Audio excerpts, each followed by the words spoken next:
welcome to The Real Study with your hosts, Mr. Snitbits. Because I do think the movie is good. I think the lighting is struggles. I think the cinematography is okay. BlackGirlMarvel.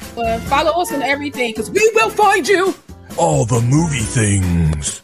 So many young filmmakers and indie filmmakers took it and just went with it, and it became this thing. JeannineDaBean. So that's what the story is, and then the film goes about answering that question for you. And me, the Real Study movie voice guy. I don't know if it's good or not, but I'm going to watch it. I'm going to try it. Produced by Hyena. Let's go to the poster wall. Hello and welcome to The Real Study. I am Mr. Snippets, and with me tonight we've got all the movie things, BlackGirlMarvel and JeannineDaBean. So we are all here, and this is week one of our Nicolas Cage binge, if you will. We're going to do 3 weeks of Nick Cage. We're going to start out this week with Raising Arizona and It Could Happen to You. So some of his earlier titles, there are of course many because he's been acting forever. We will get to The Rock, and let's see, what was the other one for next week? Should be Adaptation, I believe. But before we get into any of these movies or any of the real reviews that we do, we're going to get over to the main wall and we're going to hear from Lala about social media. Heck yeah, you about to hear from me. So listen up, folks. If you are here via YouTube or you're listening somewhere, if you're here doing Twitch, because sometimes I forget Twitch and I do apologize for that. Make sure you follow us on YouTube and Twitch if you want to watch us live, if you want to watch us kind of stumble, in real time. You can check us out on YouTube and Twitch. We would love a follow and comment over there just to help push the channel as well. If you are busy on Sundays, depending on what time zone you're in, no matter what, if you are busy, make sure you check us out on all the podcast platforms, Google, Spotify, Apple, Podcast Republic, Anchor. We are on them all. And if you want to tap in and see maybe, hey, I wonder what they're doing next week. And, when we put it up, join us on Instagram, join us on TikTok, join us on Blue Sky. We put that information out there. So maybe you can watch the film during the week as we are. And then you come back and you have even a greater conversation with us. Say you got a movie or something you want us to review. Join us on Discord. Drop that little tidbit in there. It's y'all should check out this. Y'all should check out that. We will add it to the roster of things to check out, which we have been knock it down little by little, which I am quite proud of us as a group. If you want to see what we do separately, we all have our own podcast platforms, or in some type of way, a way that we do talk to people that follow us, whether it's about movies or if we go with Bri, sometimes it could be about lighting and cinematography. Jeanine likes to go deep in depth into her characters, and especially if it's a rom-com, don't get her started, because she loves it. Or Mr. Snippets, he might be able to pull out a little bit of the political that's within it that you might have missed or might have seen. And me, I just do stuff. So come join us on all our podcast platforms. We are all our names is there. Mr. Snitbitch, JeannineDaBean, all movie things, BlackGirlMarvel. And also don't forget, because we got a talented young woman here with us. Okay. JeannineDaBean is a part of a network of podcasts, will I say. Definitely. Please join her for It's a Wonderful Podcast. Morgan hasn't seen. There's many underneath that umbrella. They do some fantastic things over there. They review some things that people probably haven't even thought to even check out or haven't checked out in a long time. So make sure you tap in with her as well. Tap in with us all. We are at 494 subs, folks, on the YouTubes. Okay. 6 more, y'all. Hop in, get us to 500. Once we get to 500, something's going to happen. I don't know what it is, but you want to be a part of it. So make sure you follow us on everything. We will let you know. Thank you for joining us today, tonight, whatever the day and time is for you. And back to you, Mr. Snippets. Thank you so much, Lala. And of course, glad to see everybody here. Love it when we're all here to discuss these movies. And Nick Cage is, of course, like I was saying before the show, he's either beloved or he is very much despised, infamous, if you will. So it's going to be interesting to see what people think. I do know that we, as a panel, generally love his work. Maybe not every film, but I think we do love it. We do have a couple of reel reviews or reel roundups, if you will. And I know Lala has a movie that she can't really say a lot about, but let's hear about it. Tell us the name of the movie and what you can tell us. Well, this is a film that's coming out on Netflix. I don't know when it's coming out, but it should be coming out sometime this year. It's called Fight for 84. It stars Jamie Foxx, and he is rebuilding the USA or US Olympic boxing team after the based on a original true story. team in 1980 was killed in a plane crash. And as Bryce said, it is based on a true story. It's about the 1984 Los Angeles Olympics. And I will say from watching it, and again, I got a screener of it, I guess you could say, and it's not like full in its production and sound and all that kind of stuff. With all that withstanding, I feel like it was a phenomenal film.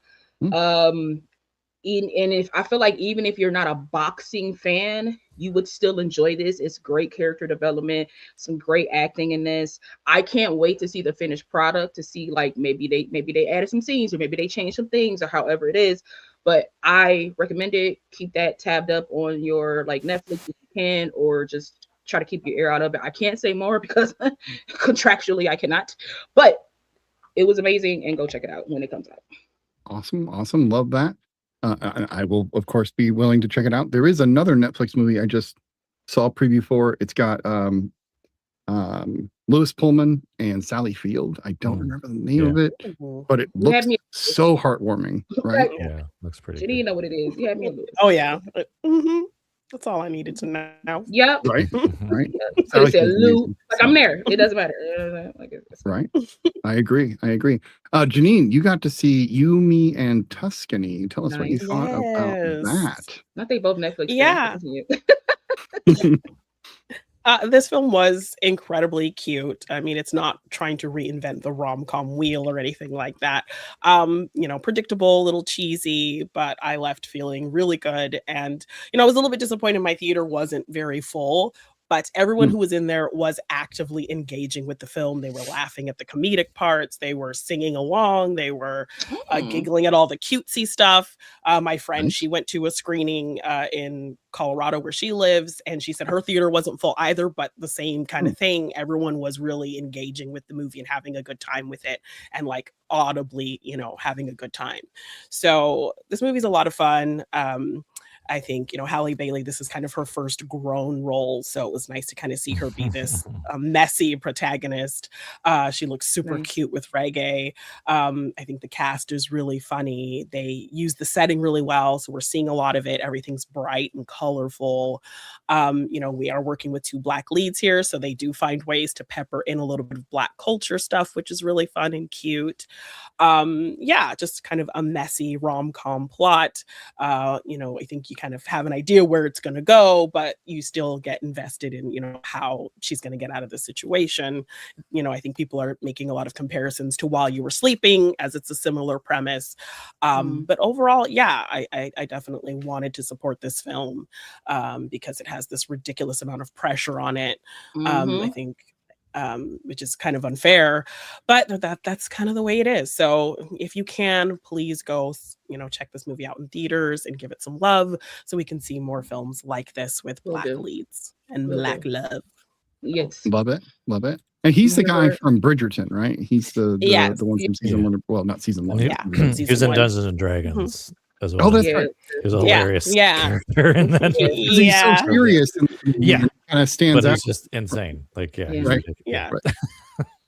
They need to make more of those. I hate that didn't do as well in theaters. Yeah.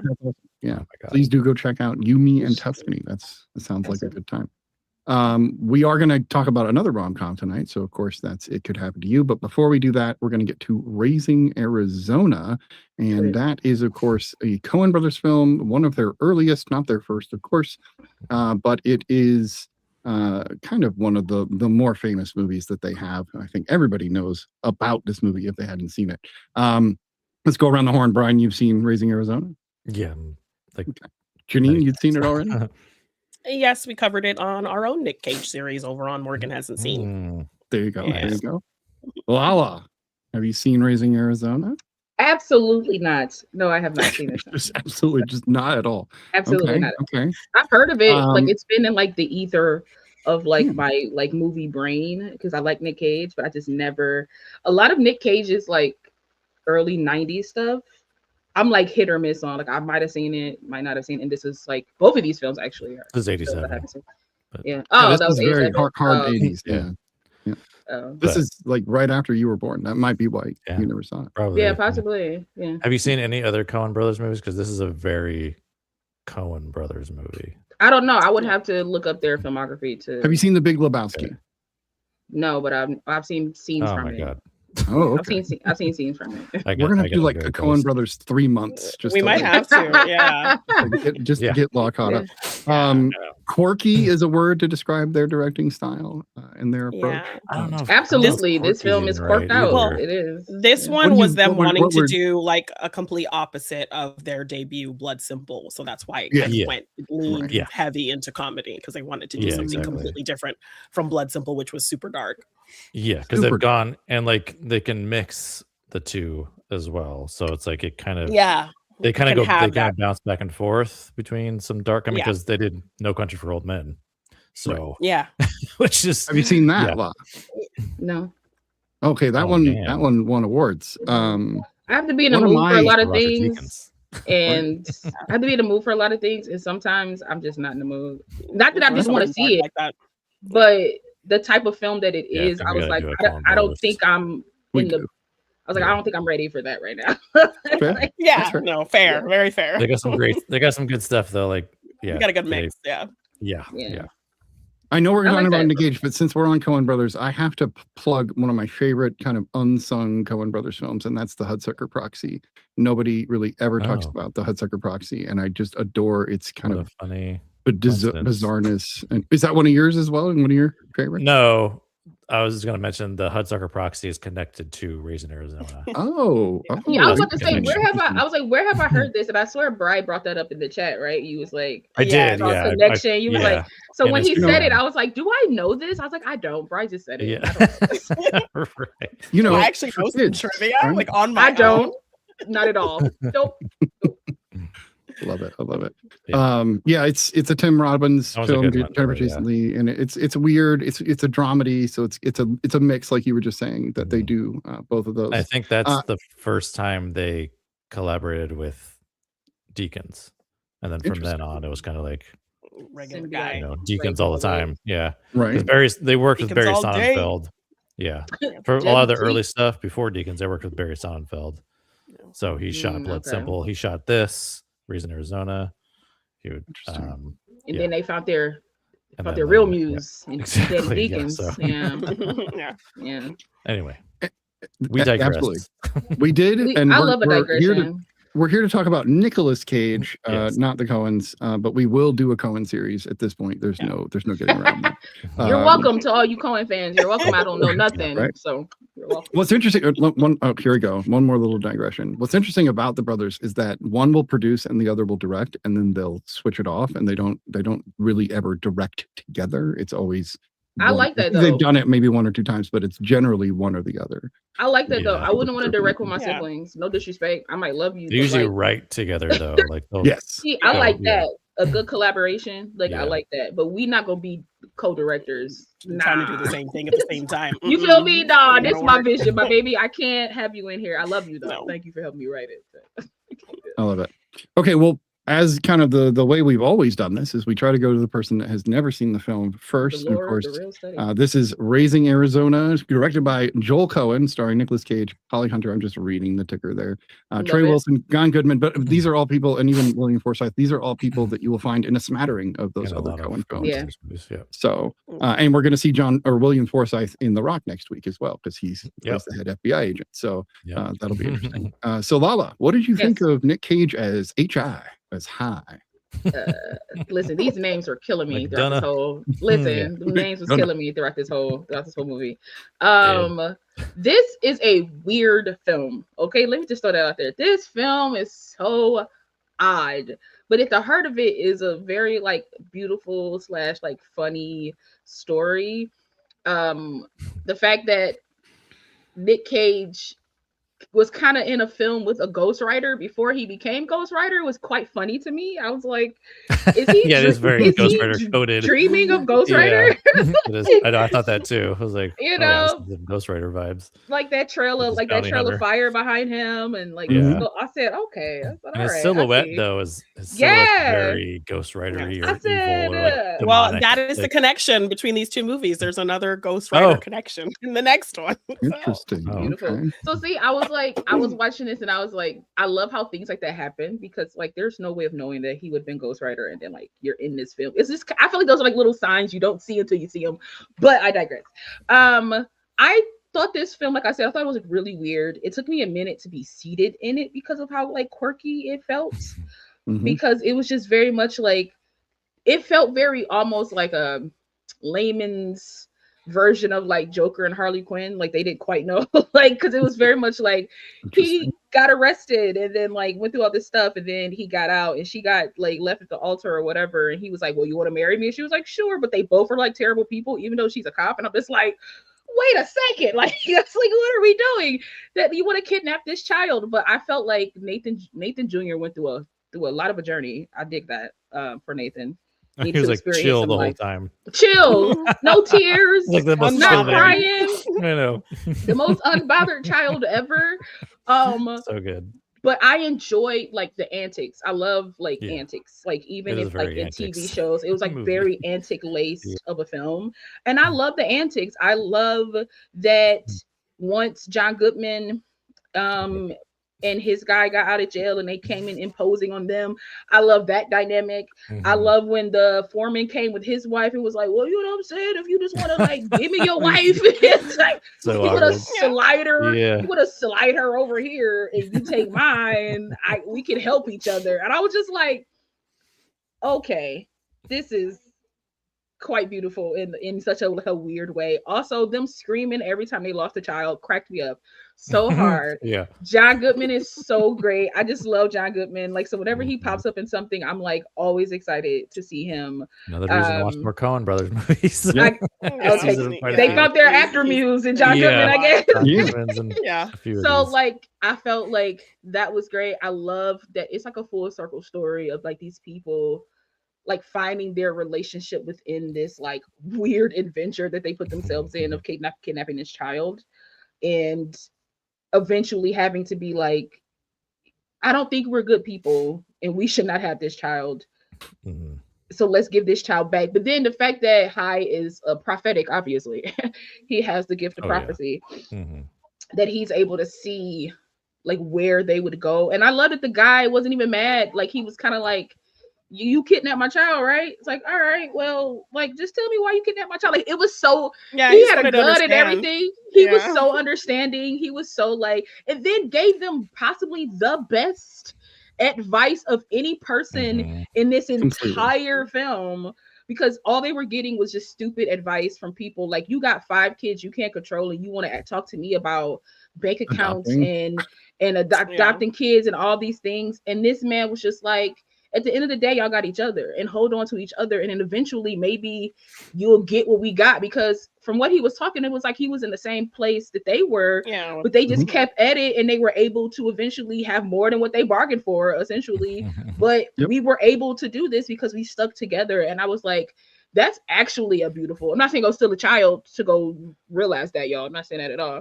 So don't go steal no children. But I felt like it was a good, like culmination of everything we see them go through. Like, they are quite different, but they are very similar at the same time. Like, if you really want to be out of that life, be out of that life and live your life, and not like try to be what you think you should be in these moments, and not be, and just because you get halted doesn't mean you can't continue to push forward.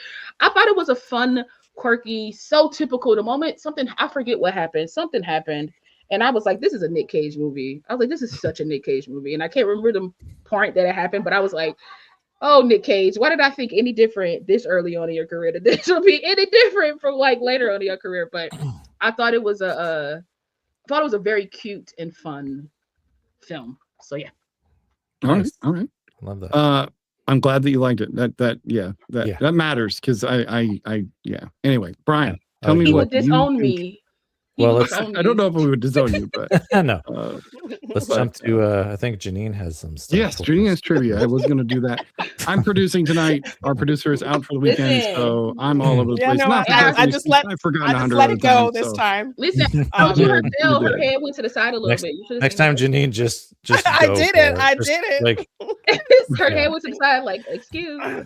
That was the just cue. do it. Yeah. I agree. Well, just without. Well, Brian, I don't know. Yeah. I don't know if you want to share your trivia that you found that is within my trivia, but Yeah, before little- I start. The little like shared universe thing I noticed. But I've seen this movie so many times. Like I grew up with this movie. The scene of them, John Goodman bursting out of the mud, is like burned in my memory from childhood. Like that just pops in my head randomly. But that's the beauty of rewatching these movies, is like you still notice things. So there's the whole sequence with High working in like the sheet metal factory, drilling holes in it. So they're wearing these like uniforms. The uniforms say Hudsucker Industries on them. Oh, And this is before the film had come out, before Hudsucker Proxy came out.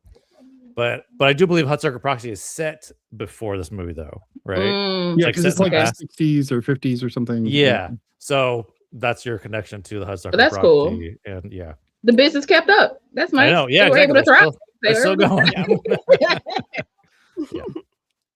Janine, please present some more trivia for us.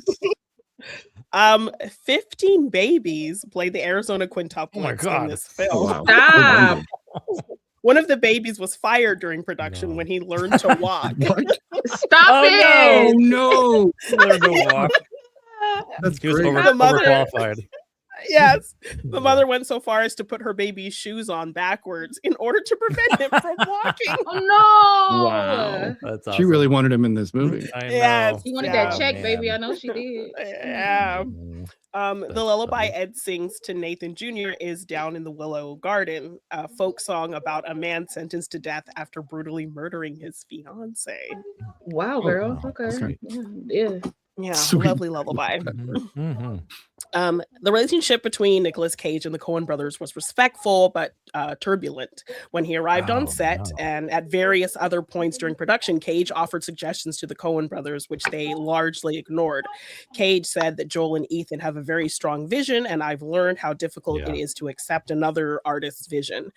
They have an autocratic nature. Joel replied that he understood why Cage would make that statement, saying that it was a lot of fun working with Nick, but that some of his improvisations clashed with their vision and had to be edited. However, the Coens clarified that they would much prefer working with an actor like Cage, who possessed a fertile imagination, over one whose performance needed to be kickstarted.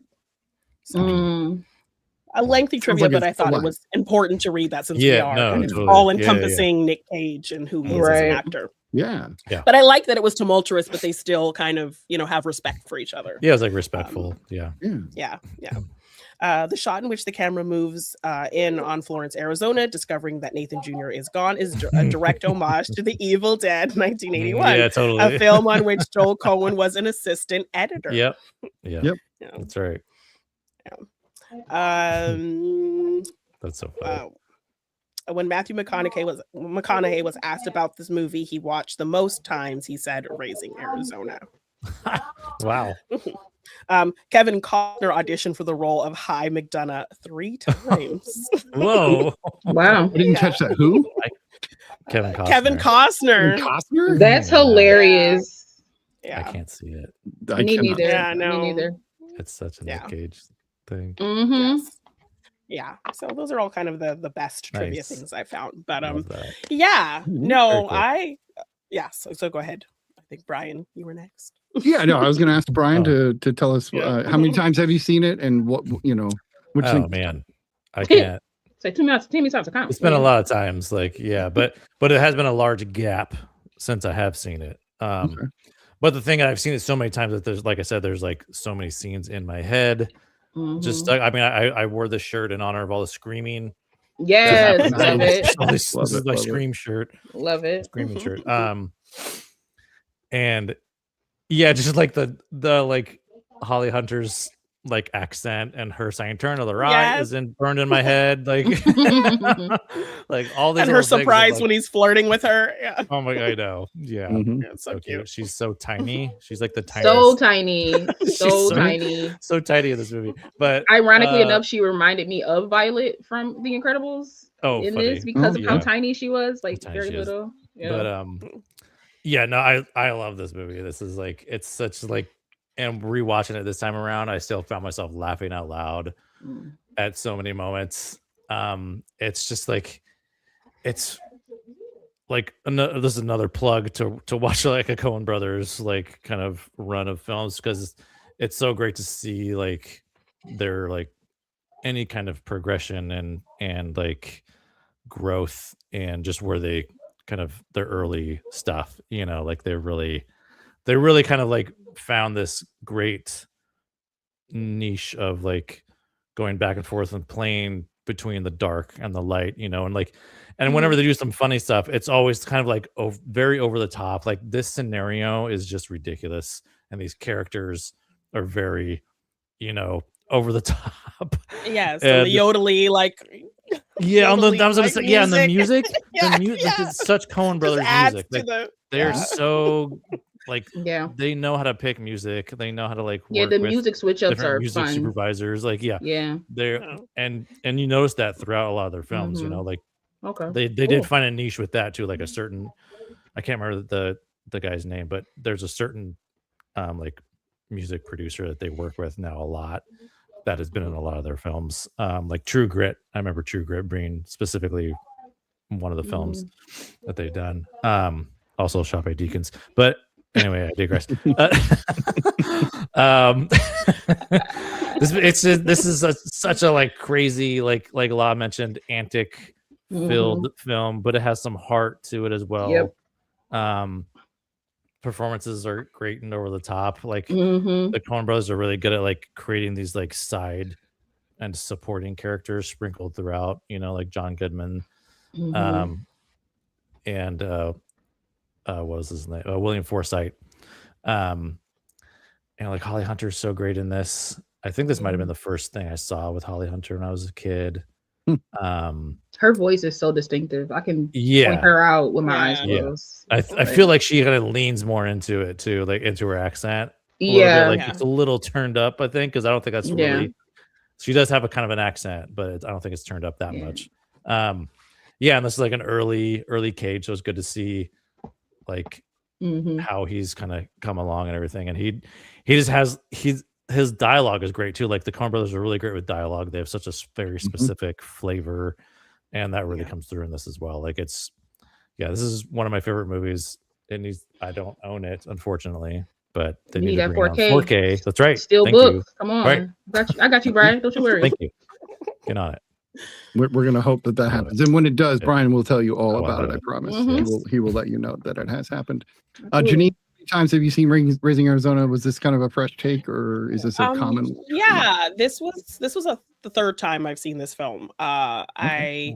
The first time I watched it was during my Schmodown days, because one of your strategies was to kind of binge and study a specific wheel slice, because there was a wheel round where you'd spin, get a category, and have to answer questions on it.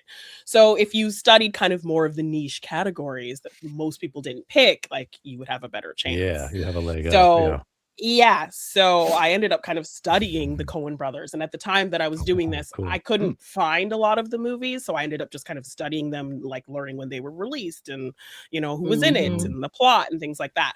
But one of the ones I watched to study them was this film, so that's why that was when I first watched it, and then the second time I watched it was when we did it for Morgan Hasn't Seen. So this is my third time watch, and this movie is just a giant cartoon, and I really enjoyed that about it, which is funny. I think another piece of trivia I read was Nicolas Cage, like in this film, like refers to his haircut as the Woody Woodpecker haircut, and that like he found that it stuck up a little bit more, as things escalated for him. So when he was like in a stress state of mind, the haircut would be like out. Crazy. And to Bry's point, the music lends to it being very animated.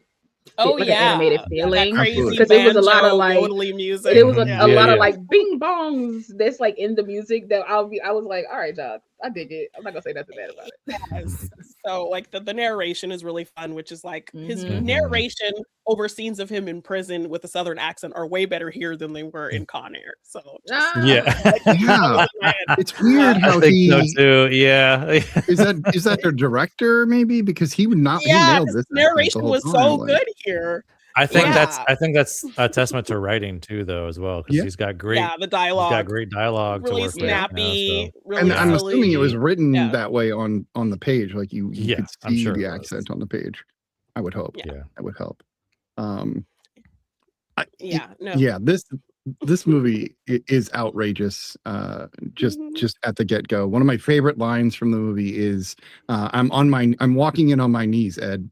It's such a simple little line, but it just kind of it shows the whole film in one little line where it's just ridiculous. Or the scene where Gale and what is his name?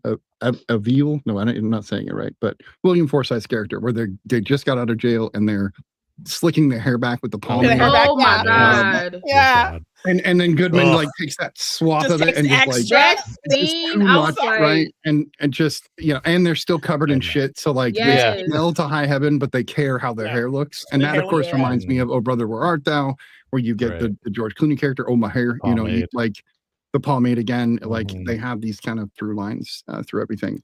I love to like near the end when like when everything's wrapping up, they're doing like that montage, and then when they're going back to prison, they just go back into the hole that they came out of, like to get back into prison. No, and that is there are like literally iconic moments. That is one of them, as you mentioned, Brian. It's so iconic the way he pulls his brother out by his leg. The baby in the car seat as they run up. How many times they forget the baby? The baby, and they ain't got enough Um, nerve to not leave the baby in the car because nobody, if they die, nobody will find the Well, kid. he was so let's take them to he's considerate. I the mean, that's nice. robbery. Yeah. And that scene was hilarious They because meant they was well. like, "Son, what are we?" All the It was like, robbery where's the scenes tellers? Like, where we're on the everybody floor. takes them at their Yeah. word, right? Everybody keeps thinking that they're going to come back for real, and then like they aren't, but they are. The like, parole people, like the parole people. That had me rolling right away. Like, I know. Don't tell us what we want to hear now, huh? Yeah. Well, then I guess I am. We just told you not to told do you that. not to do that. Right.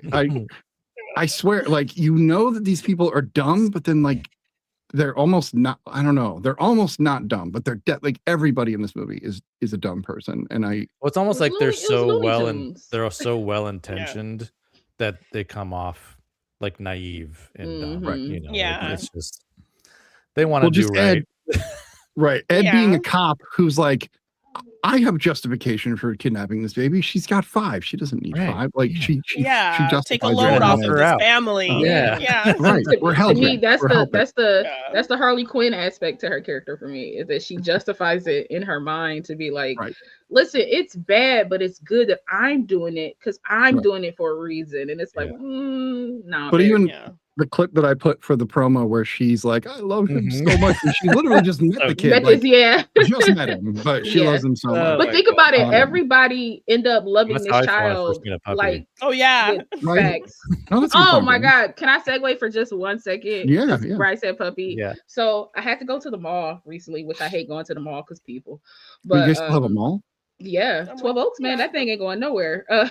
Like, I go nowhere. So I'm at the mall because I needed to grab some things, and in the entrance that I went through, to the right side is a puppy, like, it's like an adoption, puppy store. And I stopped going in them because I felt like I was giving like dogs and false hope. I'm just there to stare at you and then walk away. So I'm like, why am I here? Like, I stopped going into them. So I was like, let me just stop going into them. But as I walked in, I looked to my right, and there's like this little like poodle dog at like the top of these like stories or whatever in this glass window. And when I say the dog was like staring at me, I was like, oh, okay, like the dog's looking. I'm like, cool. So it's a pillar that blocks me a little bit. So I'm walking past this pillar and I look back and the puppy is still like just looking at you. And I was like, stop it. I told my mom, dog false hope for listen, I told my mom, I said, I almost came home with a dog today. Because this dog was like staring daggers at me, like, and just following me. And I was like, I don't know, my heart broke. I was like, I want to adopt a dog, but I can't afford to. Like, I just couldn't. Just want to segue, sorry. No, you're good. Did anybody notice the ridiculousness of they were quintuplets, but yet none of them looked alike, like at all? Like, I guess they could technically be fraternal. I mean, white blonde babies, they all look similar to me. I'm sorry. A couple of them had brown hair, so I was like, wait a minute, what's happening here? Yeah, a woman I'm dating is a triplet, but 2 of them are identical, and she is not identical to the rest of them. Oh, that's so sad. there was a split egg and then another egg. Yeah. Well, that's got to be really rare. It is. Wild. So it's an hour and 31 minutes, which is like, it doesn't feel short. It feels nicely lengthed, even though it's a 90-minute comedy. It's a lot in it though. It's paced nice. It's a lot in it. It's kind of nonstop. Yeah. It starts until it stops. So it just keeps going. Yeah, it's like 13 minutes in or something like that before we even get the title card. Which I kind of like that. It's a good title card too. It's just like that's a solid title card, and then like the names underneath it. Solid title card. I was like, that's cool. Definitely. It's weird that I don't feel like this movie gets much homage in modern film. Like people don't throw back to it very often. You'd think there'd be two people laying on lounge chairs, looking at the sun with a baby or like something, or a baby. I don't know. But even like the kind of silliness of the shotgun wedding had me thinking about the wedding of Ellie and Carl and Up, and even like the whole infertility scene as well. And even just Ed's character, is kind of similar to Ellie and kind of how crazy and rambunctious she was. So, well, okay, so there are Olaf shorts, and there's one where he's literally sitting and eating popcorn, and he almost says what Ed says about how beautiful the sunset is. So maybe Disney's been tapping into Raising Arizona, and we just didn't notice. Maybe a little bit. Maybe low-key. Any other thoughts you guys want to bring up about Raising Arizona, other than everybody, if you haven't watched it, what are you doing? Like, I don't know what you're doing. It's okay. Don't let him do that to you guys. I just watched it and it's 2026. Yeah, but now you've seen it. So like you're no longer part of that crowd. You're not on that list. I know, right? Almost got disowned. I don't know. I just feel like this was like a lot of fun in a very chaotic way, which I feel like I kind of wish films kind of got back to just kind of like having fun in their films and not have it, because like this film still said something. I'm not saying it didn't have a voice. I'm not saying it didn't have a message, but it had fun getting there. It had fun showing it to us. There's a nice arc for the characters. Right, exactly. And I feel like films nowadays, not all of them because that's crazy, but I feel like a lot of films nowadays have given up on the fun part, and it was like, we gotta teach the people. They have to learn. Super dramatic, people over the head with the message. It's like, and it's like you don't have to do that. You can. Like my thing is, you don't smarten people up by making them feel like they're stupid. So like you give it to them, and they do with it as they will. You know what I mean? Like hopefully they get it. Like if I have to bring a movie up, it's like Sinners. Hopefully you get it, but if you don't, then you move past it. There's no need to like disrespect it, or maybe it wasn't for you. Just be like, I don't think that was for me, but congrats to everybody that liked it. Raising Arizona might not be for everybody, because I can see how like the antics part of it could be a lot for some people, and it could just be like, all right, like, okay, we get it. Right. But to me, that fit in this movie. To me, without that, this wouldn't be Raising Arizona. It wouldn't be. Like right away, they like the tone is like set. Like you exactly know, and you can, and you're more just kind of in it, and just builds on like how ridiculous is that bounty hunter? Like I know, the hell? Like insane. Like he just throws a grenade to like blow up a rabbit. Like he doesn't like that man was things. more. I think the Coen Brothers said about him, like he was more a force of nature than an actor, and we don't know if we would call him back on another project again. Not mad at that, but it's like shooting like a lizard, and I'm like, dude, just go. What? Just why is that necessary? They had the same tattoo, which was Woody Woodpecker. So do you guys have any? Do you think there's a significance there, or they just happened to pick the same tattaoo? Maybe they like Woody Woodpecker. I don't know. They both like. Well, this was somebody like I dreamed of, and then he like ended up being like a real person. Prophetic. I'm telling you, he's a prophet. Maybe it was the thing. They both come from the wrong side of the tracks in a way. I almost got like a, not that this is what it really is, but a Boondock Saints like dad, like almost, or like brother, uncle kind of feeling. Or maybe it shows like the bounty hunter actually wasn't always this way. In a way, because we don't know when he got that tattoo. It's possible. He had a sense of humor at one point. Before and then he just went dark. Maybe his youth. Maybe his youth was a fun person. Yeah. Yeah. I think one of my favorite antics is actually the shootout scene when High robs the grocery store, the convenience store later on. Yeah. The like Yeah. The whole sequence boy, with the you gotta pay With huggies. him. Ed in the Yeah, car. with the huggies, Yeah. but like Yeah. everybody starts shooting at him for like the cops I know, are shooting like him. Why? I don't know. But Yeah, then the convenience store guy. Yeah. Like everybody Like starts shooting at chasing him him, down the and they're street, all too. terrible shots, right? Nobody Yeah. can hit him. No. Very Yeah. cartoony because everything's exploding around him. The women are Yeah. screaming and running with their curlers in, you know. Mhm. The dogs make it even more intense. Yeah. Very cartoony. That's really But good. I really enjoyed that sequence. Yeah. And it reminded me the like follow through, of course, reminded me of Point Break from that exact same kind of like following through all the houses and Oh, right. Mhm. Yeah. I did enjoy that when we got to see all the quintuplets on the floor, that we were actually at baby level. That's not something you see often with the Right. camera. They don't Yeah. generally drop all the way to the floor, which I loved. And again, another kind of cartoony scene. I don't think anybody else could have played High besides Nick Cage. No. Like, I just don't think it would have worked. This felt But like a his big live eyes, action you know. cartoon. Kevin Costner I'm really wanted it screaming. I know Ah, you do. You really didn't want times. it. That's so funny. 3 times. Yeah. I can't picture wonder it if- all. But he's wonder got if his he saw own. it. Like, I But I love wonder- Costner but on his still, own stuff. I so. wonder Yeah. if he saw it, and if he saw it, was he like, And he was yeah, like, oh, Yeah, okay. no. I yeah, could've that done- Yeah. kid, Never that is mind. not- Right. yeah, the right person got the gig. Like, Yeah.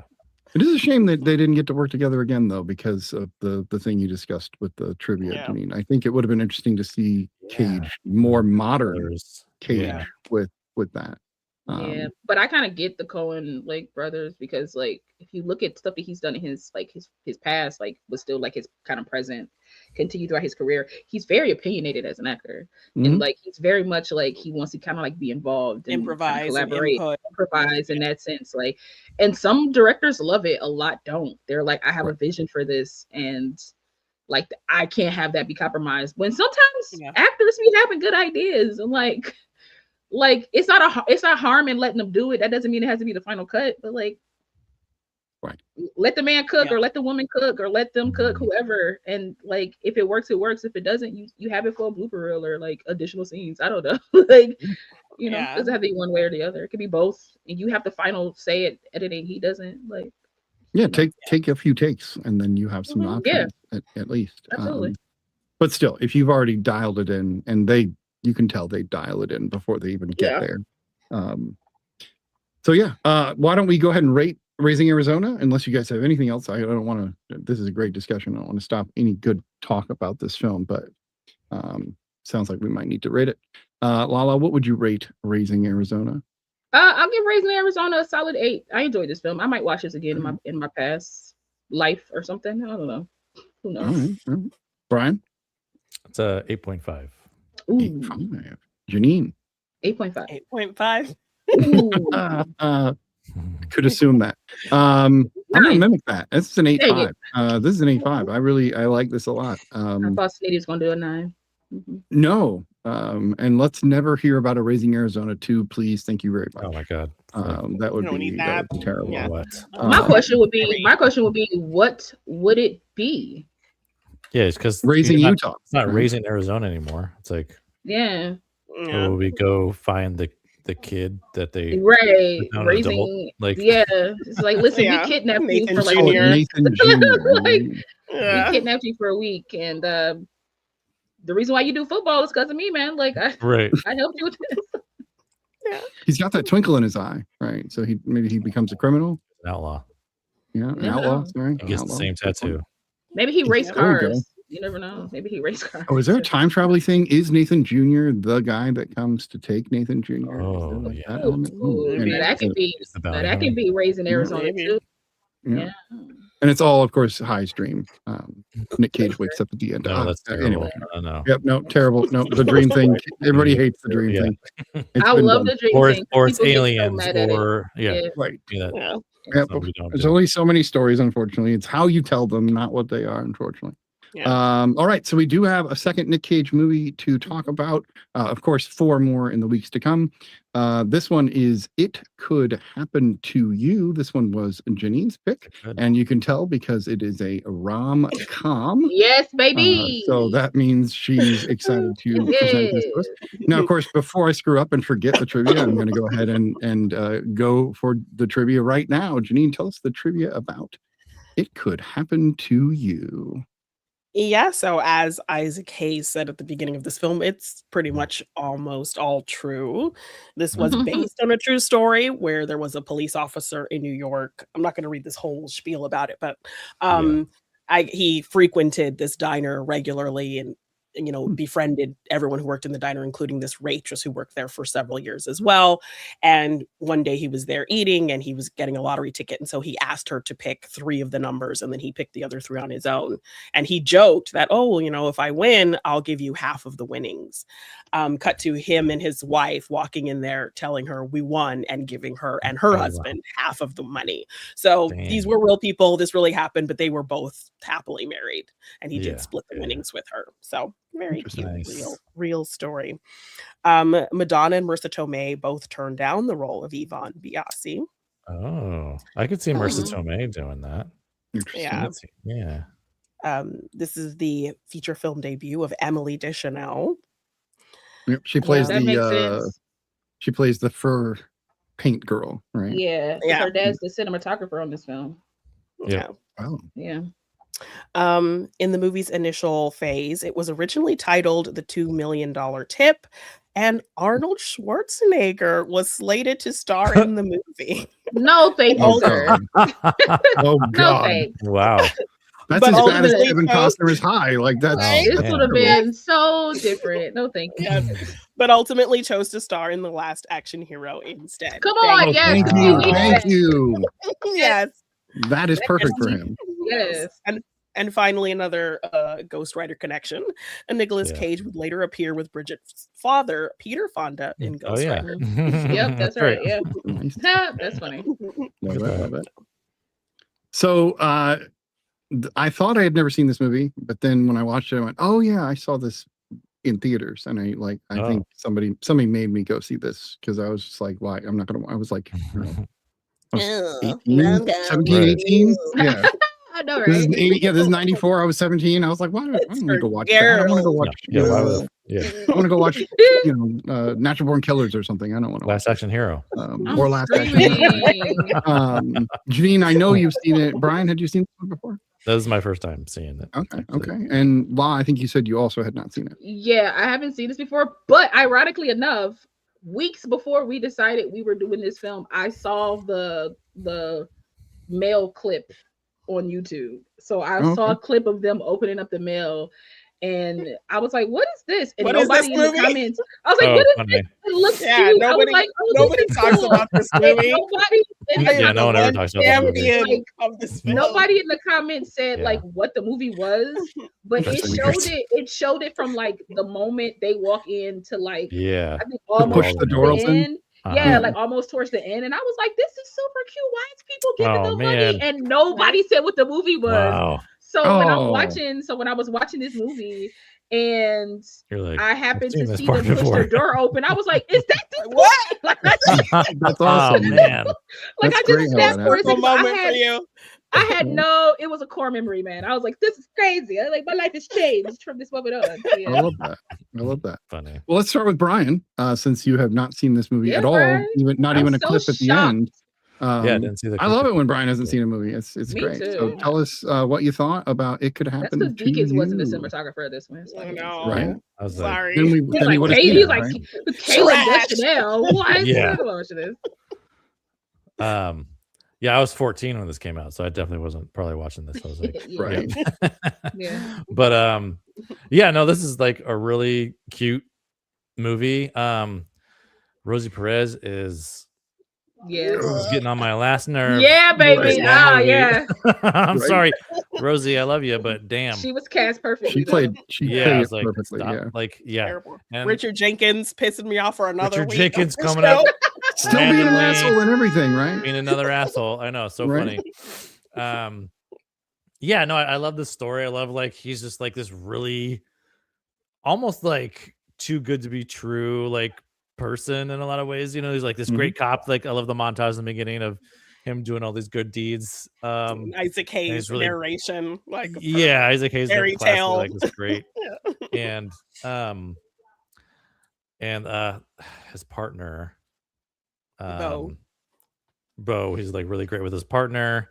I believe that actor just Wendell Pierce? passed. Also, Wendell Pierce. yeah. Oh no, Um, no, I don't think it was Wendell Pierce that passed. No. Oh, it wasn't Wendell Pierce. No. Okay, my mistake. No, he's very much Wendell. I don't know who I was thinking then. But anyway, he's really great with his partner. He just has this really, you know, which makes it also hard to believe how opposite he is to like his wife, played by Rose Perez. Mhm. Yeah, like how did they end Oh, up together? like, how did you guys? Yeah, Right. you know, and yeah, I love this whole premise. I mean, like you can kind of already see like, oh, things are gonna get like really tough and really complicated, especially with like the wife being the way she Yeah. is, and it is like for me, I think maybe I can't speak for everyone, but also like just it kind of speaks to just what's going on with like this late stage capitalism that we're in. Like it really kind of like has this gross, icky feeling. Yep. Like mostly like Rosie Perez is representing that kind of side of things. How like Yeah. how much money is just like a controlling things and like can make you just a vile human being. Yeah, that's all you care about. Yeah, and so it was like refreshing to see, Nicolas Cage, like he really got something out of like doing all these like little good deeds, which is like what you would hope someone who has that much money to give back, like because you didn't have that before, so why are you gonna like you're gonna change now anyway? Like yeah. It's I mean I would have invested part of it at least because then the money's working for, you got the money working for you, and then so make sure you invest, kids. Like are investing. It's kind of like at least get a high yield savings account and go. Stay away from treasury bonds; those are for old ladies, right? It's kind of like Kunal Nair from The Big Bang Theory. Like he has all this money and he just does things behind the scenes. He just does people. good things. Right? Yeah. Love it. But yeah, so there was like that element was coming up for me, just like, man, this kind of story is still pretty relevant, and you would hope to see someone do some good things with it, and the fact too, like the big message is like the money doesn't matter with these two, with our two leads, like they found each other and that's all that really mattered for them, and then it worked out for them in the end too, right at the end. Such a great scene. They got an analog GoFundMe. Right? Yeah. Absolutely. Yeah. If this was we made, it would have just been a GoFundMe. Then they would have shown it counting up. Is all that. Yeah, but it's very not very as, cute. Not as impactful. Very cute film. Yeah, absolutely. Lava, what'd you think beyond the scene you had already seen? I was happy to get context, I will say, to see what that was all about. Like why people just sending the money through the mail. Because if I can get some, I'm gonna be so honest with you. When I started this film, I was kind of a little bit like Rosie Perez, a little bit, because I was like, why is he so nice? Again, I grew up in 2026. People ain't like this, so I get a little shifty when people are nice. So like, I was like, nobody's this good. Nobody's this good. I'm like, why? What's his play? Right. I'm like, what's your angle, dude? Like. You're a nice cop. Get out of here. Like, what do you mean? And so, not saying that they can't be good cops, but just the life that I've lived in. So, But after a while, I'll say like 15 minutes into the film, I was like, "Yo, you're real. You need to soften up, kid." I was like, he's a nice person, and that's it. I was like, he is a nice person. And then the more Rosie Perez's character kept talking, I was like, ew, I kind of sound like her. And I was like, I was like, I gotta revert that back because I'm sounding Society like has her. damaged me. It has. Yeah. I'm damaged, man, but not beyond repair. I was repairing myself throughout this film. I'll tell you that. Ooh, But I like that. Therapy. thought- I like it. come on, therapy through it can happen to you. So That's Hopecore. That's what you Hopecore. know, and so again, what's his name? Nick Cage is playing a very like soft voiced person. He doesn't really yell until like he only yells when it's like you're being mean. Stop being mean.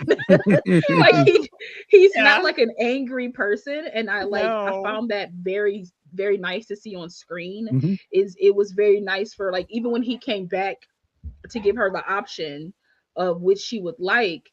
Even she was like, you know what? I'm so sorry. A lot happened to me that day. I was going through a lot, and this is why I was mad at you. And you can immediately see that they are like cut from the same coin. So like, or cloth, or slice of bread, whatever you want to like, whatever metaphor you want to use.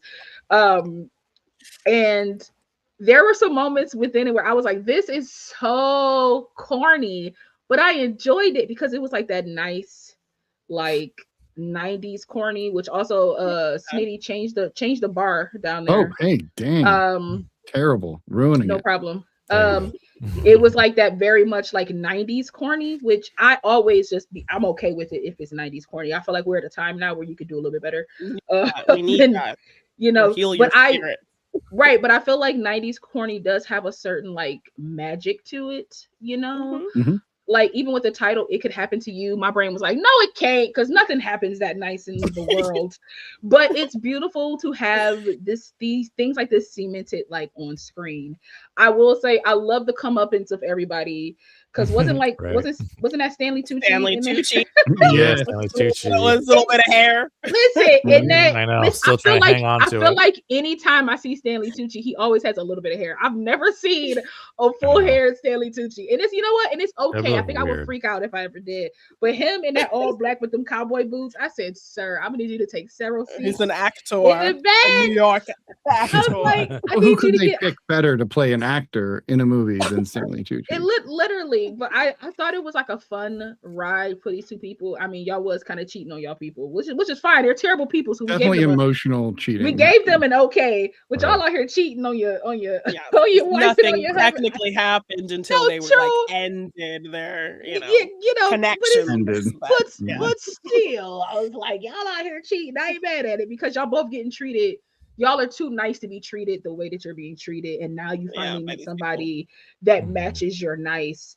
And to the point where like they don't want anything from you, just kind of like to be around you and to hang out with you. And a lot of people in this day and age want that. So it was like really cool to like watch that kind of develop on screen of these two people genuinely getting to know each other and like not wanting anything from each other. Like I found that really cool. And towards the end, he's like, stop bringing up the money. Like I'm tired of bringing up the money. I like you. I want to be with you. It has nothing to do with the money. And that comes back like 1,000-fold when they get the money from all other people, because it's like an act of kindness made it so you got $600,000. Like, right? Yeah. It was interesting to see them lose and then they won because of it, right? But I also love him being like, I don't need this money. I don't want this money. Give it to her. Like, if this is what she wants, like, I just want to be done with it. And he only got mad when she tried to take the money from Yvonne. And like, I felt like I love that aspect to his character. And I will say the ending was giving me Beauty and the Beast vibes with like, you know, like the old hag going up to the castle and being like, can you help me? I'm cold. And he slams the door. And he right. You know, like, and so Isaac Hayes is like, it's like, I was going to say, shout out to that undercover reporter for giving them some love and making them up. Yeah. Exactly. Listen, he narrating the film. Camera. He's been stalking him this entire much time. Because he's a reporter. He's been stalking him the entire time. Yeah, and he's just like a photojournalist too. Like he's just a photographer. He ain't even a No, I liked the mislead though. Camera. Yeah, there's a mislead with his name where it almost gives like a Angel. And his name is Angel, so it feels like a fadey kind of thing where like maybe he's like pushing. And the whole movie, I'm like, come on, dude, intervene. And he's a reporter. I'm like, oh, that's why he didn't intervene. Yeah, that's why he didn't intervene. But yeah, I liked Isaac Hayes. But he did kind of intervene. Wendell Pierce. Oh yeah, he did at the very end. Yeah. But it was a good intervention. It was like I kind Yeah. of let y'all. I wanted y'all to be real humans, and y'all wasn't. So now I got to step in and be like, look at what y'all did. Yeah. Look at these people. Yeah. Look what they're trying to That's what you achieve. did to these people. Yeah. Yeah, and I still love good to Wendell their Pierce core. in anything that he's in, even though he didn't have a lot. He had a lot of he like a nice amount of scenes, but he doesn't have a lot of dialogue, which is but okay. his relationship, But with his Nick Cage's relationship, character, Yeah, I was like, absolutely. Yeah, letting I him love stay in it. his chemistry, house, and their letting him stay chemistry with him in is his so The whole great. New York Yankees stadium Yeah, sequence also was sequence really like that fun. was great. Like so, Just I like, yeah. I liked him love talking that. about all the things he would do as almost like he knew he would be encouraging Charlie to not to Yeah. not go that right. route. He was like, oh, I'd buy this, I'd buy that, you know, and those are not Yeah. Charlie's things. And he knew that. He knew he was Right. encouraging him by playing reverse psychology on him. Plus, he was Yeah. peeping it every time they were having like little connections. So like anytime they would have Yeah. a connection, Oh, yeah. it was just Looking Wendell in. Pierce in the background, like We're like, you know, you want to go in there. Why don't you go in there, man? Yeah. encouraging him, like, leave that wife, man. I can't stand her. Never liked her. Go get you Right. somebody that's better for you. Right. Yeah. Yeah, Janine, like do you want to go next, or do you want me Oh to no, go you next? can go ahead. Yeah, I was just okay. throwing her name out. I know you picked the film and you were like excited for everybody to see it. So, being that I did see it in theaters and was like, ugh, Ooh. I was really kind of like, oh, I really don't want to watch this again. And then boy. I want to go back to what both of them have already said. Like, wow, like this is a great film, like not a good film. This is a great film, and it's PG, which I was thrown off. I was like, wow, they don't even like they Yeah. think they said shit like one Yeah. time. No, it's just Yeah. Which I love. That means it's just wholesome, and we don't have Mhm. enough wholesome stories. The charisma between Bridget Fonda and Nicolas Cage was palpable during some scenes, especially like during the scene after, like when they missed the boat. Yeah, You they're could see like dancing. she wanted to Yeah. kiss his neck so bad, like you could see it on her lips. Yeah.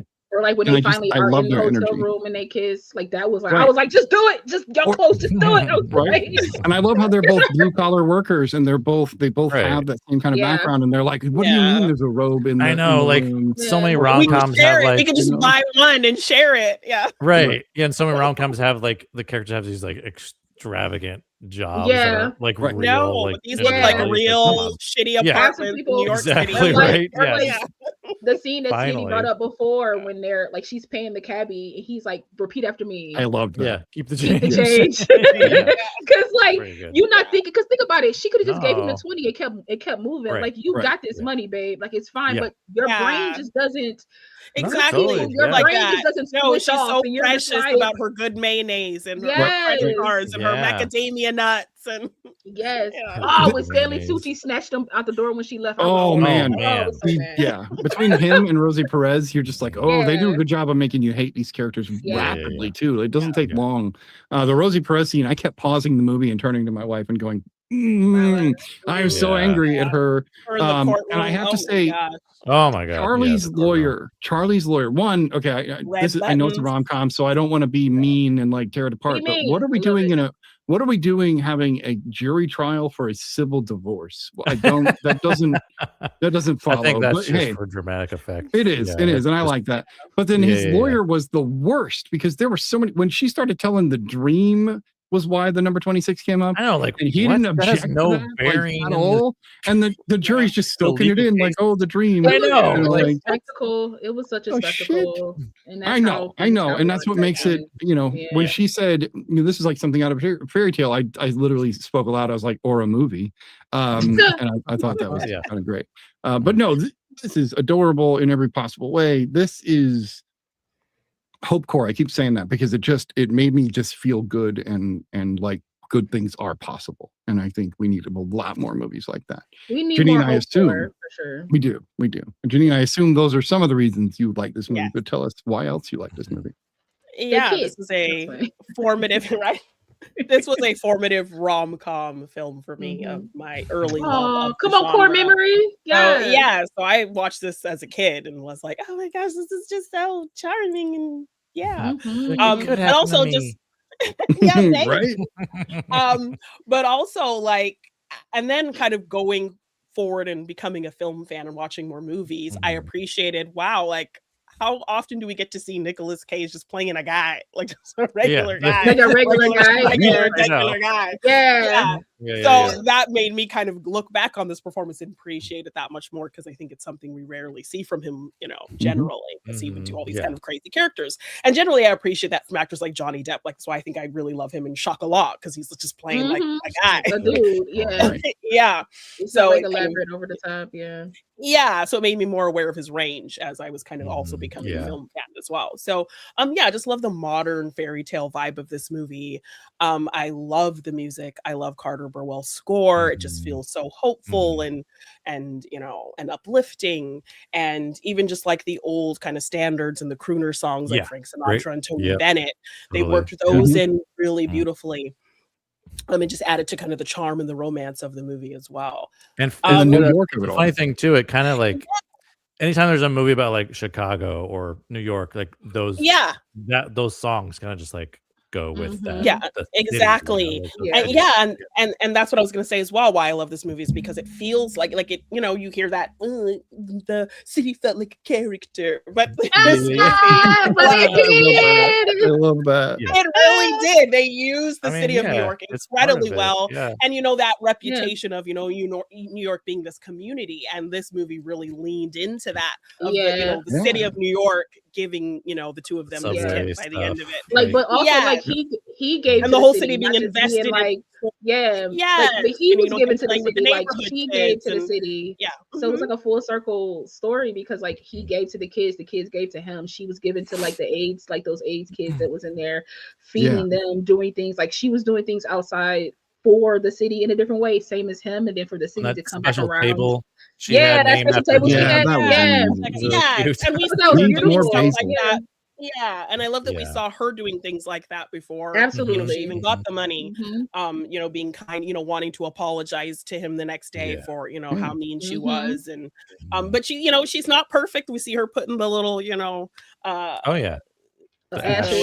ashes in the terrible box. He deserved every bit of that. But also, it's like it's very Matilda, where it's like, you do bad things, you deserve bad things to happen to you. Like, that's why I look at it like, exactly. Like, you don't get to be like this, and you don't get a. He's like, now that's coffee. Disgusting. Well, I also wonder what that really was, because they don't cut.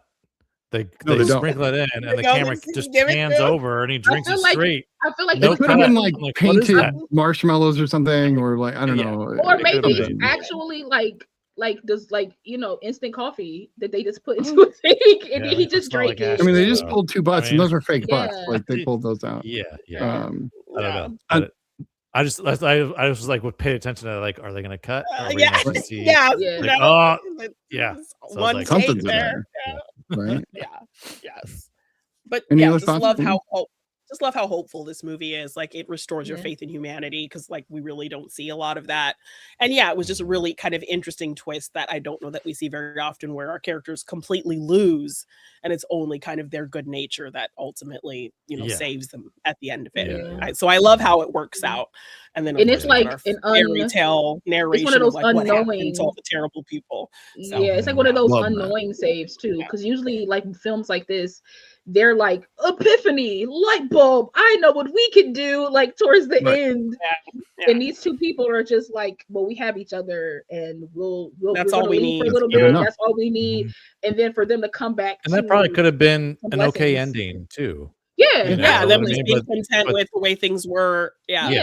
But the way they did it, like elevated. I would have been cool with them walking, like get into a car and driving off to Buffalo, like kissing or something. I'd have been like, that's great. Like I'd have still enjoyed that. But we get this hot air balloon, and was like, I know this ending was even better. Cop witches.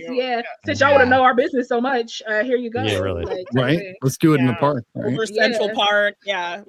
I know. My thing is, who cleaning up the hearts that y'all let out? The production team is. And what's crazy? I can't stand that about me, but it's maybe it's biodegradable paper. Okay, maybe it need to be. I hope no. My brain is the 90s, and they didn't care. Like that could be the other thing. You remind me of my grandma. I remember I rarely got to see my grandma because she lived in Canada, but we're up there for a visit. And we were watching some movie, and in the movie, like the characters are watching TV, and something like exciting happens on the TV. I can't remember what movie it was. Like they're watching their dad win a race or something, and like the kids like throw the popcorn everywhere, And like it's like the celebratory moment. My grandma's like, who's going to clean up all that? Literally. Like that. Yes.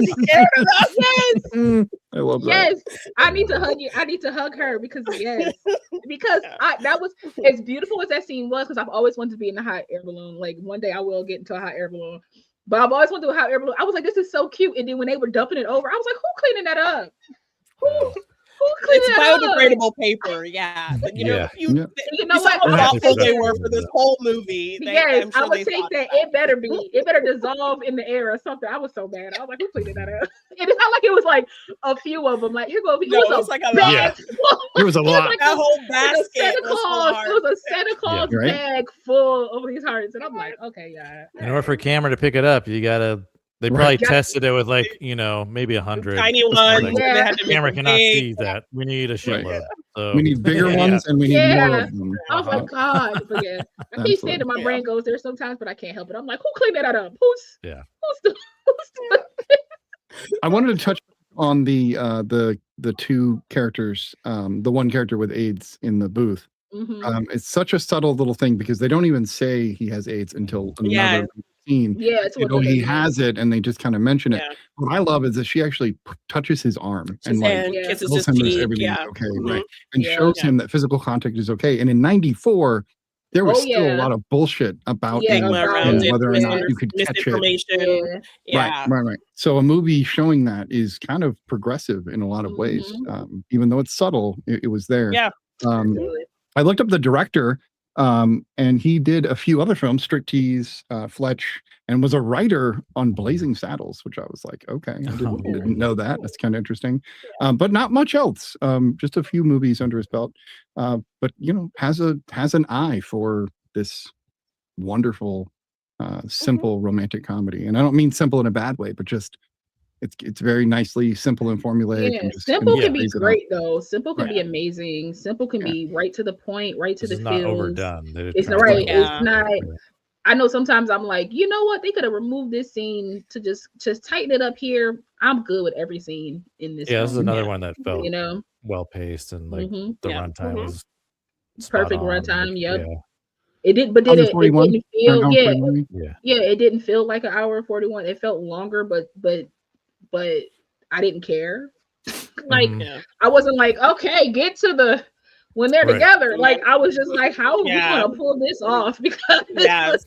Because they're with these Y'all terrible going through people. some How are stuff. they gonna end? Yes. We know they're ending up together, but how do they? no, end for up sure. But together? how do they get Yeah. there? And I like Yeah. having that thought at the beginning, even though like if you watch enough films, how we do, either outside of this, however, you can kind of clock sometimes how a story is going to go because like there's so many times you can reinvent the wheel with these genres, right? Like where like some stuff just has to follow like a tight little formula. Mhm. But also like to me the magic is how do they get to it? You know what I'm saying? Right. Like how do they Yeah. get to that finish line? I know they're going to be together, but how do Yeah. they get there? And that's That was always a fun ride. So I like That was this. another thing about this one, like, and as you know, Janine, like romantic comedies have like such a structure, such a formula to Mhm. them. Yeah. This one like kind of subverts it a little bit. Like it doesn't, at least to me, it didn't feel like the typical, like I couldn't like, yeah.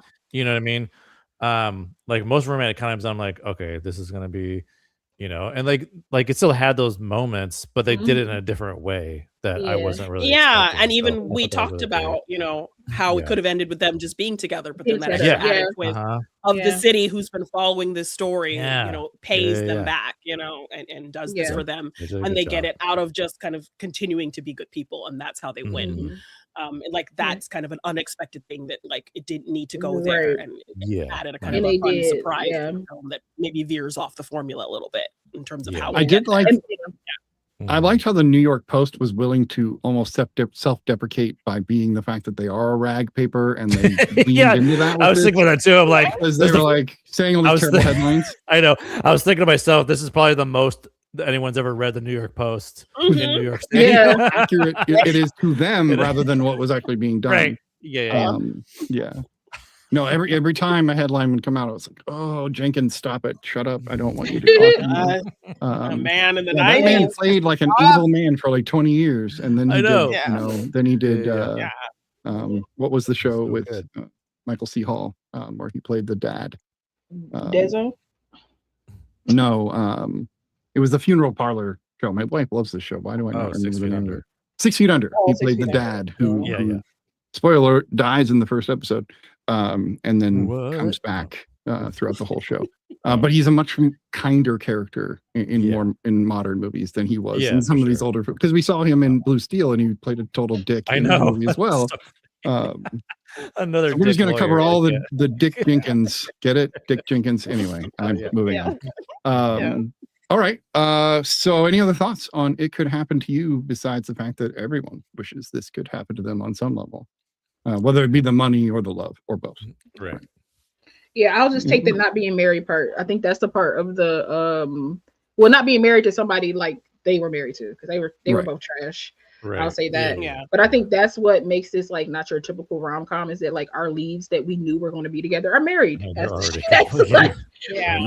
at the beginning, whereas usually they're like single and I'm looking and I'm finding, oh my Like, god, for love, Yeah. love. The woman- the woman- Kate I'm Hudson, gorgeous, that's but what I you just think, can't Right. find Yeah. I just somebody. can't find Mhm. somebody. I look like oh Bridget my God. Fonda, but I can't. I'm find- I rich. can't find I'm somebody, successful, right? but I can't find the right man. Yeah. Oh my God. Oops. Yeah, no. Just another little aside. The divorce thing with the judge in the beginning, I thought was interesting because it is the 90s. You could tell, instead of it being like normal for divorce to be being brought up, it was quite literally kind of this abnormal thing. And he was like, if you haven't gotten divorced, then, nowadays if people are separated, it's like, we're separated, we are getting divorced. But then Yeah. And you the fact either that, like, divorced or you weren't. she couldn't Right. afford to get know. divorced, which was also Right. kind of a part of it too. So Yeah. Right. yeah. Yeah. Even in this 12 day and age, grand. it's Wow. still a lot for somebody to get divorced. Like It is. like, It is. Yeah. that's There's why a lot people more are leniency. trying to stick it out. I mean, Yeah. it depends on the divorce. Like when I got divorced, it was like super clean. Right. The only thing good, like if one person wants to make it messy, then yeah, it's gonna cost you Mhm. money. But it was like It's only a few $100s if you want to just knock Yeah, it out. just If everybody go to the- just signs on the exactly. line. and- Yeah. Yep. Yeah. It's a That's it. mutual situation. But you could that Tucci's character was not going to. He wanted. Oh to yeah. No, get no. as much money as he could get from her. So Yeah. Yeah. And I um, feel like there's more people that's like, I want to stick it to you, then it'd be like, let's just wrap this up. I know. there's more Rosie Let's Perez's than there are Yvonne's and Charlie. Exactly. It's like Yeah. just like let's just And I'm that's- a firm believer in like you don't like me, I don't like you. Let's wrap this up, baby. Like Right. let's Let's just be adults about it and move on. right. What we That is something lingering that for, Yvonne's you character know? said. Yvonne literally was like, he was like, I thought everybody would follow through with the promise, and she's like, nobody would. And Right. Yeah. she's Yeah. not wrong. Like, No, totally. unfortunately. Yeah, the fact that it's so hard for her to believe that he would come back there and do that. Yeah, Yeah. it's very. But I And think that was yeah. like one of the most believable scenes where he was like, "You don't believe me?" She's like, "No." Like, Well, what that's is also this? another reason why it hits so much still today. Yeah. It's like yeah, it speaks to the a good lot's nature of changed, people, like, and right. yeah, Yeah. Yeah, but For we do. anybody I else, do. We it's get a just little bit weird. more of that because we have Like- TikTok and social media. As terrible as social media really is, kind of out, as it is. We do see things like the delivery drivers who do something really nice for people, and all of a sudden they got 80 grand in their GoFundMe to like help them out, and like right. so there is a lot of good nature, but it only seems to hit when something goes viral. That good naturedness Yeah. doesn't seem to follow through on just like basic. or that we people. see mean, every yeah, day. because It feels people like pay- it's non-existent. Yeah, Right. because people pay more attention to the bad stuff, and that gets more coverage than the good stuff does. So it's possibly a decent balance. If not, maybe the bad stuff is a little higher than the good stuff, but I still think the Right. good stuff is there. People just don't care about that. Right. They're like, oh, It's because if not it's as good, flashy, right? It's right. not as flashy. but if right. it's like, because if it's good, right? It's always in this day and age now because of social media. It's always they playing that because how they get that on camera? It's planned. Right. It's planned. It's planned. It's planned. Like everything is planned Right. now. Like everything is influenced. or it's AI. is Or what it you know is. what I'm saying? Like yeah, They'll so say it's AI like, even when it's real. like nobody Yeah. would believe the truth if it's smacked them in the Artemis face. 2 was So- rigged. I'm gonna break my glasses. People Sorry. still Yeah. say that shit. Well, they That's showed so a picture funny. of them. This is Like- so aside, but they showed a picture of the 4 astronauts in a green screen, and one of them was missing an entire arm, and yet they still kept sharing it like it was a real image. Like the dude's missing an arm. Richard that's a Jenkins fake probably photo. shared it. He Yeah, did. exactly. He did. That Dick Jenkins. I wonder if he gets called Dick often. Anyway, He should. I think we should rate this, and we should talk about the future episodes we're going to do, the 2 more episodes of Nick Cage. Brian, you went first. Let's see how this matches up. It's going to be an 8. An 8. All right. All right. Lala, I enjoy it. I'll give it an 8.5. 8.5. Yeah. Okay, I'm gonna roll with that 9. I really enjoyed this movie. Janine, is it an 8? Nostalgia wins out for me, so it's a 10. There you go. Hey, I know it. Hey. Hey. Nice. I love nostalgia goggles. How they can Yes, bring this a movie was up. perfect. It made me feel incredibly good in this bleak time. So I love wins out. it. love it. That's For how me. I feel about Yeah. Mrs. Winterbourne, Janine. Yes, I love Good movie, too. That's right in the same vein, like Mrs. a Winterbourne. subverted type of film. When I watched that for the first time with VHS, I was like, so good. masterpiece. I thought it was great. So I feel Yeah. you. That's why. Girl. Yeah. Yes, That's funny. yes. I love I see it. you. I love it. Yeah. So we are going to be doing 2 more episodes of Nicolas Cage, because why not? I mean, who doesn't want to talk about Nick Cage I movies? mean, we could technically do a year of Nick Cage. He got so many movies, man. So He's got a hell of a filmography. I'm not sure we should do them all. The Wicker Man. I don't think we need to I mean, do The that Wicker movie. Man would be funny. Ridiculous. It would. I mean, It's a we could do comedy, not a meant to be a Wicker comedy. Man double feature, and Right. you know. And we could, but I think we should do them in reverse order so people can see him and that, and then watch the good one, good one. Right. as Brian would put it. Because sometimes the remakes just don't hold up. Yeah. But so next week we're going to be doing The Rock, which is of course one of his action movies, I've because not seen he that in did get years. into I'm action. excited. Man, I know. The Rock was like one I was watching like after school, like every day. It Yep. was like that one, Speed. I watched Bad Boys. All those movies were like on crazy. On a like, All loop. those hard Right. action movies, right? Right was like, You were if it watching blew- if it those. blew up, I watched it. If something blew Yeah. up, You were then I watching was those. like- While I was Yeah. watching Con Air and Face Off on it. Yeah, and I was exactly. like, where's I'm pretty sure Tarzan that and was my- he had a- animation? I was watching animations like crazy. He had a stint where he was just like Yeah. hard action, like just Yeah. kept going through them. But he also had a Um, stint where he was like, I'm a family man, or I'm looking for love, Right. even if I'm supernatural. Oh, Like, yeah. he had a lot of Because those. he was in Well, Well, The the Family Weatherman Man. is one, right? The 90s Weatherman was is like- another one. a good Yeah. decade for him. It was. No, it was. It was his decade. But It some was. might argue the 2010s were kind of like another big decade for him because he started Right. getting really quirky with, Pig, Mandy, and others, Yeah. Joe.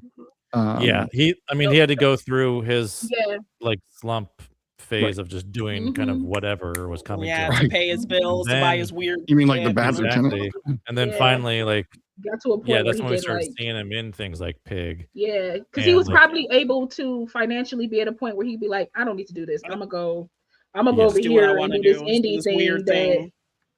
Yeah, his tax evasion time, Jennifer Lewis. Ugh, yeah. Man, I always, Yeah. whenever I go through his filmography, I'm thrown off. 8mm, bringing up the dead, or Yeah. bringing out the dead, Gone in 60 Seconds, The Family Man. Like, Oh, what God, in the it's- hell? Windtalkers, adaptation, Yeah. Magic I, Man, and I National think that's Treasure, why I World of War, love The Nick Weatherman. Cage's filmography, because to me he's like a white Samuel L. Jackson. He just does stuff. Oh, I like He that. just Oh, does Yeah. stuff. Yeah. Because if you look at Sam Jackson's, you're like, oh, okay, he was like in the Marvel stuff, cool, but like before and after that, bro just be doing stuff. You be like, I didn't know he was in this. And to me, Yeah. Nick Cage is the same way. Like he just be in stuff, and then he'll pop up in something popular like Into the Spideyverse. Like, I mean, Right. across the You ever see Spideyverse, that- you know what I mean? Like, Did you guys you ever know? see that TV show he did where he like hosted this like series of history of stuff? Like, Mm-mm. When was it? oh man, I can't remember when it was. It was like very short lived. I need to find it now. Yeah. I mean, his filmography much, is yeah. iconic. Yeah, he did a Fast Times at friend. Ridgemont My High, the my friend did a Outsiders, movie Valley with Girl. him. I think Oh, is it a Color- docu-series called History of Swear Words? Yes, that's what Is it it was. that? History of Swear Okay. Words. It's pretty good. And I my would assume friend he played Brendan did a himself movie in with him. I Oh, think it's nice. Color of Space. Color of Space. Yeah, I think yeah. it's a Oh, movie he did in that kind Nice. of Mandy era. Yeah. Yeah. Uh-huh. Yeah. Yeah, he's definitely gotten weirder, which I didn't like. I was like, wait, Nick Cage is going to go weirder? How does that work? He's also worked with Cage. some of the most iconic people. The one that I swear nobody ever talks about is Peggy Sue Got Married. I really like that movie. Right. That's like Jim Carrey before anybody knew who Jim Carrey was. Yeah. Moonstruck. Mhm. Not A Time to Kill, but Okay. Time to Kill. He worked with freaking some of the greatest directors. I mean, he did Wild at Heart with David Lynch. He's worked with the Coens. But then he's got the like Honeymoon in Vegas. Okay, he made that movie. That's a movie. Kiss of Death. That's a movie. Yeah. I like guess. that. Jennifer I has actually like recognized Jennifer. he's not Yeah. great with accents for sure. Right. He struggles Yeah. there. Yeah. But yeah, the mid 90s, The Rock, Con Air, Face Off, 3 in a row. Boom, boom, boom. Plus, right after getting his Oscar. Like, so Leaving Las Vegas was in 95. Yeah. But that makes sense too, because back then Oscars were like, yo, once you got one, we about to start peppering the films with Kinda like your branch you out, greatness. yeah. Like you try these different things. You're so gonna make do sure some that- genre films now. Yeah. Oh yeah. Right. See, he's one of those nepo kids that I don't mind watching because I enjoy his talent. You know what I mean? So Yeah. Well, Yeah, him and at Bridget least he being nepo separated kids. himself. Right. But I think Yeah. I looked up Bridget because I was like, I know she stopped acting in 2002. I was kind of like, I understand why. And I didn't even realize her middle name is Jane. So she's literally named after her aunt, Oh, which is nice. fantastic.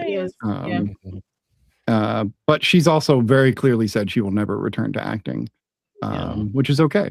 Here's a few more. We got Kick Ass. Her husband got it done. Like he's fine. Like he's got a He's- smooch of money. he's doing okay. Danny's taking Only care of defined him. the whole genre of film music. One of that's my all. favorite Bridget Fonda movies is that movie she did with Kiss of the Dragon, what she did with Jet Li. I love that movie. Interesting. Oh yeah, I forgot about that one. I love that movie. It's one of my favorite movies.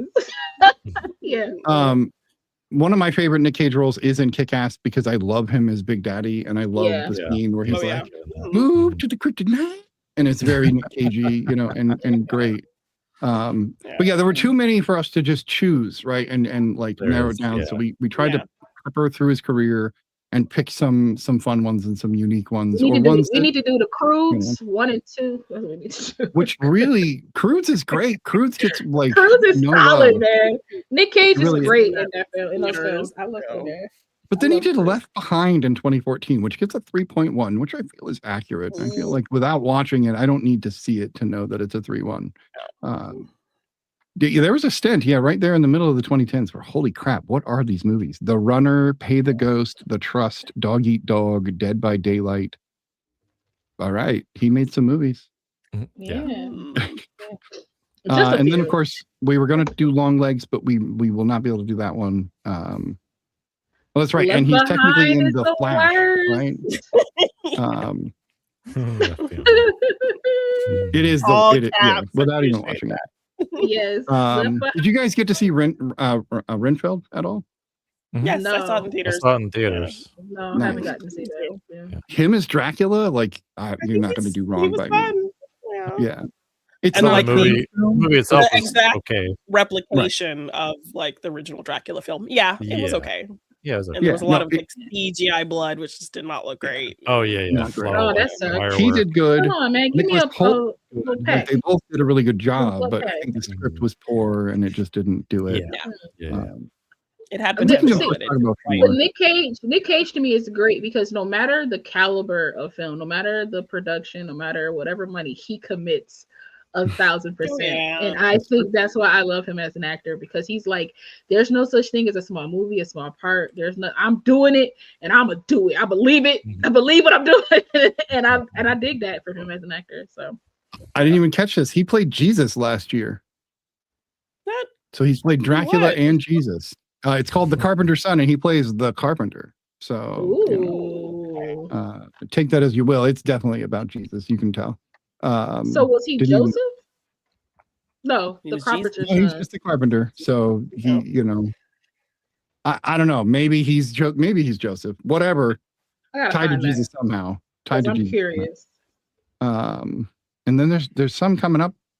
Spider Noir. That's right. I can't wait for Spider. I'm waiting for that one. Yeah. And then he's playing John Madden. I forgot about that too. He's gonna play John Madden. I'm like, we'll see how that goes, I guess. Oh, and they're doing a sequel to Lords of War. Wait, how could they do a sequel? Yeah, He plays Joseph in Carpenter's Son. Okay. Okay, that's what I thought. Because I'm So like, he's Jesus' dad. Still, yeah, I was he's like, wait kinda a second. I was like, he ain't Jesus that. from that Carpenter I mean, stuff. I wouldn't, If he's the- you know, if Willem Dafoe can play Jesus, I think Nick Cage can Yeah. play Jesus. I think that could happen.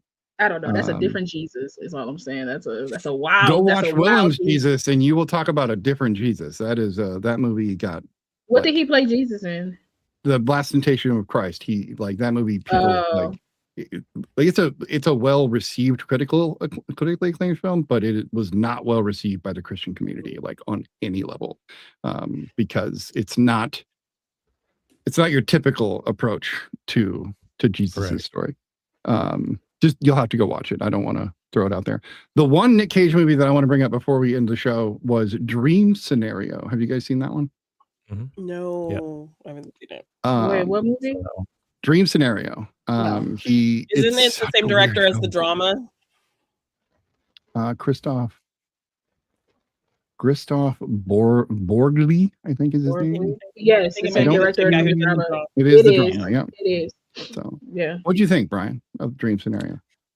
I thought it was another one of those. It was okay. It was like I feel like the trailer. It didn't really like live up to like what the trailer was kind of giving us. I think. Interesting. I went in blind, so maybe that helped me because I didn't know. Maybe, My wife was just like, "Put this on." I put it on, and I was like, "Okay." I love how quirky and odd this film Yeah, I is. heard It is people definitely really an odd liked film. it. Yeah. So yeah, I know that seems definitely a fun interesting. one. I think it's worth checking out. And then of course I did mention The Flash, where he played Superman, but they gave him no credit and he wasn't even asked. They just put his face in there because they had the rights to Superman Lives. Yeah. Why they did that, I don't know. But you can watch the documentary. Go watch the About documentary. Superman? Yeah. About that. Oh, the Yeah, Superman Lives mhm. documentary? Yeah, that's good. Yeah. That was Don definitely good. Schnepp, somebody who was huge in the Schmodown community, like he was friends with everybody in the Schmodown. Mhm. Yeah, he made that film. So Oh, I went to a nice. screening, and his producing partner and partner in man. life after he passed away, she signed a copy for me, and I made an artwork of him for her. Cool. Mhm. Oh, nice. Very Yeah. cool. It's very cool. All right. Well, I guess that leads us to next episode, which I said we're going to do The Rock and Adaptation, which are two completely different movies. That should be fun. But so are these. And I think that's kind of the fun of what we're doing. Right. And then the final week will be Season of the Witch and then The Unbearable Weight of Massive Talent, starring Nicolas Cage and Pedro Pascal, which has one of the most iconic memes of recent times. So gotta love it. Right. Yeah. So I guess, this has been episode 26 of season 5 of The Real Study. We really appreciate you guys stopping by. Lala, you're going to say what? I feel like I should Follow know us on this. everything? Oh, follow us on everything. Yeah. Or we will find Yeah. you. Yes. Or we will find you if you don't. Yeah. Maybe. Yeah. Maybe we'll find Follow you. us Maybe we won't. everywhere. And Maybe shout we out won't. Jennifer Lewis for stopping by, one of my Yeah. patrons, one of our absolutely. it's a wonderful Thanks for podcast being so chatty in patrons. there. Thank you Love so it, love much. it. And now one of the Real Study peoples that come Right. through. So we appreciate you, Yes, we Jennifer. appreciate you. And We shout do. out to Batsy for popping in too. Appreciate you, Batsy. Yay. Absolutely. She had to stop, I think, to do dinner, but hey, that is how life That's goes. good for you, sir. Well, it is. I am hungry, so that works out. Look at She that. is amazing. My It's like wife is it's amazing. fate. My It could wife. happen to you guys too. You could have someone cook you dinner after your podcast. Yeah. If not win the lotto, somebody. you can Yeah. also Yeah. Make you a Lotto, nice dinner, end of the day. you know. Yeah. You know? If you're Charlie, you'd take either, right? Charlie would be happy Hey, with it. Batsy's here. Hey, Batsy. There she Betsy. is. Love it. Love it. That said, you guys have a great evening and hopefully you'll enjoy the next movie you watch. We'll see you next Peace time. out, y'all. Yay. Enjoy.